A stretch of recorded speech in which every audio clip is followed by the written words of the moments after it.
Carlos, en plenos Juegos Olímpicos, nos cuentas cómo pretenden reducir sus emisiones a la mitad con respecto a los anteriores. Eso es, porque, hombre, estamos hablando de un evento muy importante, de gran magnitud, con mucho impacto medioambiental en este caso, y en París se venían preparando un poco a ver cómo se podían minimizar todos esos impactos, sobre todo de las emisiones de CO2 con respecto a años anteriores. Se habían cogido como referencia los Juegos Olímpicos más recientes, que fueron los de Tokio. Recordamos que fueron hace 3 años, y allí la cantidad de dióxido de carbono que se emitió fueron 2,73 millones de toneladas. Para que nos hagamos una idea, esto sería lo que, por ejemplo, el país de Montenegro, que es verdad que no es un país muy grande, pero es lo que emite en todo un año. Madre mía. Y esto es en prácticamente 2-3 semanas. Sí, o sea, nos podemos hacer una idea del movimiento que suponen unas Olimpiadas.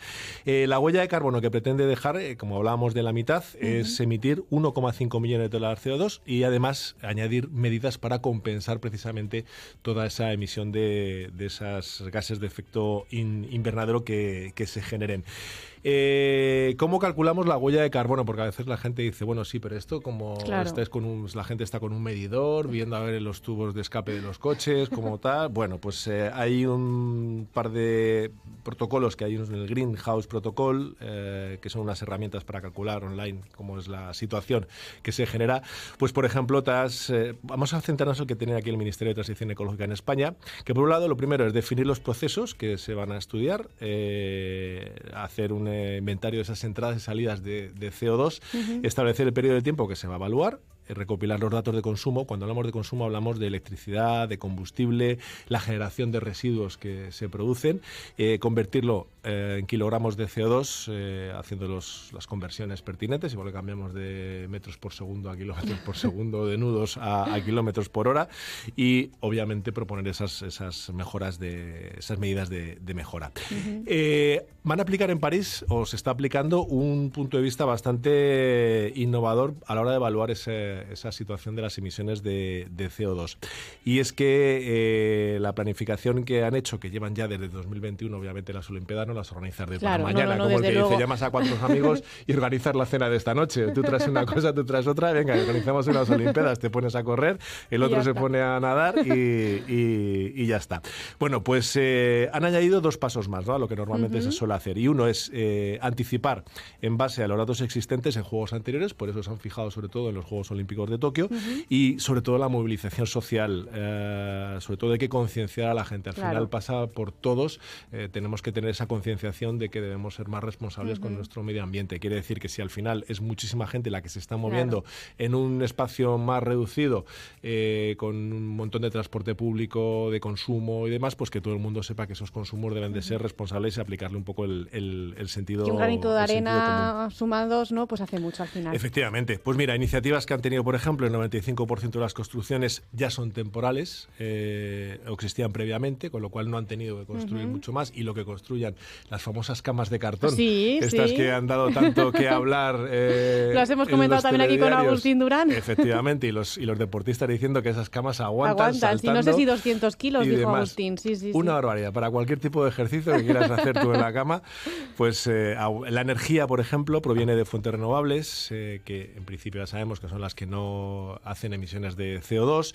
La alimentación durante el evento, lo que se fomenta, que siempre insistimos nosotros aquí cuando hablamos de consumo responsable, se fomenta el consumo de proximidad, productos sostenibles además. El transporte, que antes hablábamos de ello, que es una de las mayores fuentes de emisiones, no solamente dentro de la ciudad de París, sino claro, todos los desplazamientos que los deportistas de todos los rincones del mundo tienen que hacer hasta ese punto de encuentro que es París, pues han optimizado todas esas rutas de transporte. En cuanto a ese transporte público, se han establecido tarifas especiales para que sea una alternativa realmente asequible y más barata para que la gente se pueda mover por la ciudad.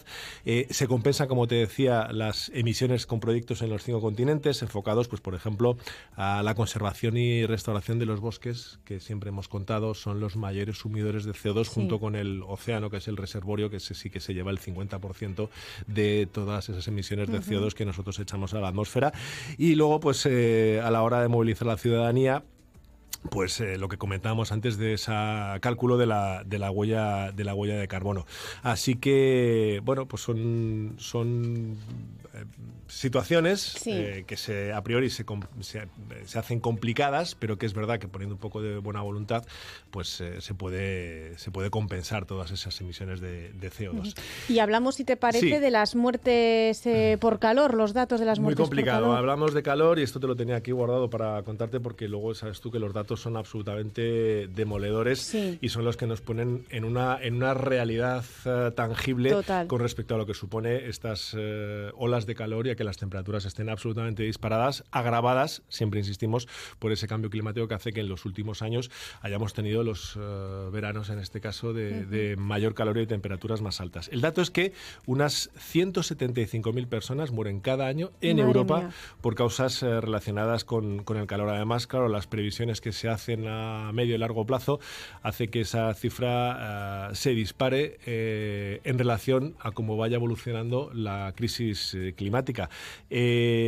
Además, con un dato muy preocupante, es que las temperaturas aquí en los países europeos están aumentando a un ritmo que es el doble que en el resto del mundo. Hay que recordar que los 3 años más cálidos registrados en Europa ocurrían a partir de 2020, o sea, lo tenemos a la vuelta de la esquina. La década más calurosa se documentó desde 2007, o sea, situaciones que lo que nos tienen que poner es en sobreaviso de que algo está pasando y de que algo no estamos haciendo bien, y sobre todo con estos resultados. Todos lo sabemos, pero a veces parece que hay que recordarlo. Se incrementan esas situaciones y complicaciones en cuanto a enfermedades que tienen que ver cardiovasculares, respiratorias, cerebrovasculares, incluso la salud mental, las condiciones relacionadas con la diabetes. O sea, son muchos frentes los que se abren que pueden afectar directamente, a lo mejor, no por ese golpe de calor, ¿no?, que siempre insistimos durante esta época de verano, de cómo prevenirlo, cómo luchar frente a ello y qué medidas tomar si estamos viendo que alguien le está dando un golpe de calor, pero sí con esas enfermedades añadidas que se agravan por esta situación de altas temperaturas. Muchísimo cuidado con las personas mayores, con los grupos de riesgo, los peques. Los niños, eso es. Y bueno, pues al final son todas esas medidas que todos tenemos en la mente y que al final pues parece que a veces se nos olvidan un poquito.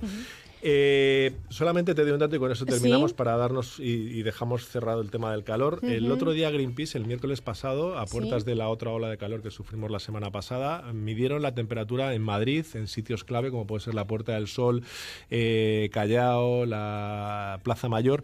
Bueno, ¿qué temperatura crees que tenían en la Puerta del Sol, así a grosso modo? Madre mía, pues con el calor que hace, claro, la temperatura era de 40 a 41 grados. Claro, a la grados. sombra, no sé, ya digo yo que soy malísima calculando. 63,5 grados. Madre mía. Claro, se forma lo que conocemos como isla de calor, ten en cuenta que todo es asfalto. En definitiva, todo esto lo que viene a denunciar un poco es la falta que tenemos de zonas con vegetación que puede hacer que la temperatura baje 12 grados. Esa misma medición se hizo en torno al Museo del Prado, el Paseo del Prado, que tiene árboles, tiene fuentes y demás. La temperatura en algunas zonas era de 25-27 grados. Una diferencia importante. Con lo cual, apostemos por los árboles que nos pueden salvar de más de un susto y de un poquito de calor. Así que ya te veo plantando en tu terraza allí un montón de verde. ya tengo algún arbolito. Pues más. Gracias, Carlos. A ti, buen día.